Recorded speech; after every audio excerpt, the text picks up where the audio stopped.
Congress Muslim league ബന്ധത്തിൽ വിള്ളലുണ്ടാക്കുവാൻ ആസൂത്രിതമായ ശ്രമം നടക്കുന്നതായി മാത്യു കുഴൽനാടൻ. UDFന്റെ ഐക്യത്തെ തകർക്കാനുള്ള ഇത്തരം ശ്രമങ്ങളിൽ പ്രവർത്തകർ വീണു പോകരുതെന്നും അദ്ദേഹം അഭ്യർത്ഥിക്കുന്നു.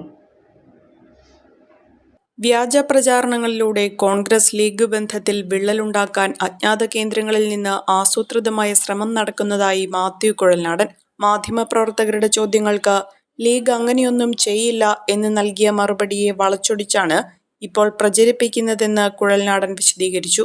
ഈ മുഖ്യമന്ത്രി ചർച്ച തുടങ്ങിയ സമയം മുതൽ കോൺഗ്രസിനെയും കോൺഗ്രസിന്റെ നേതാക്കളെയും MLA-മാരെയും ഒക്കെ ഇകഴ്ത്തി കാണിക്കാൻ ആസൂത്രിതമായ ഒരു ശ്രമം നടക്കുന്നു. ഇതെന്തിനു വേണ്ടി നടക്കുന്നു? ഇത് സ്വാഭാവികമായിട്ടും ഇത് പാർട്ടിയെയും നമ്മുടെ പ്രവർത്തകരെ എല്ലാം ദുർബലപ്പെടുത്തും എന്നതെല്ലാവരും തിരിച്ചറിയണം.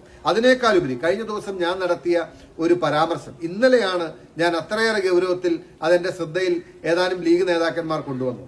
ഞാൻ പറഞ്ഞത് മുസ്ലിം ലീഗിന്റെ അഭിപ്രായം അവർ തീർച്ചയായിട്ടും ആ സമയത്ത് ഒരു പത്രക്കാരന്റെ ചോദ്യം, മുസ്ലിം ലീഗ് VD സതീശിനു വേണ്ടി കോൺഗ്രസിൽ സമ്മർദ്ദം ചെലുത്തുന്നു എന്ന് പറയുന്നു, ശരിയാണോ എന്ന് ചോദിക്കുമ്പോൾ അവരങ്ങനെ ചെയ്യില്ല എന്ന് പറഞ്ഞ് ന്യായീകരിക്കാൻ, അല്ലെങ്കിൽ ആ ലീഗിന്റെ പൊസിഷനെ ന്യായീകരിക്കാൻ വേണ്ടി ഞാൻ പറഞ്ഞ ഒരു വീഡിയോ അതെടുത്തിട്ട് ഞാൻ സാദിഖ് അലി തങ്ങൾ പറഞ്ഞ ഏതോ കാര്യത്തെ നിഷേധിച്ചു അല്ലെങ്കിൽ അതിനെതിരായി പറഞ്ഞു എന്ന രീതിയിൽ പ്രചരണം നടത്തുന്നതാണ്.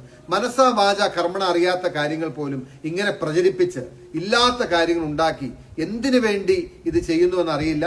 ഏതോ അജ്ഞാത കേന്ദ്രങ്ങളിൽ നിന്നും ആസൂത്രിതമായി ഇല്ലാ കഥകൾ മെനഞ്ഞുവിടുന്നത് നമ്മൾ അറിഞ്ഞോ അറിയാതെയോ കോൺഗ്രസിന്റെയും UDFന്റെയും നേതാക്കന്മാരും പ്രവർത്തകരും ഒക്കെ പലരും ഇത് സത്യമാണെന്ന് വിചാരിക്കുന്നുണ്ട്.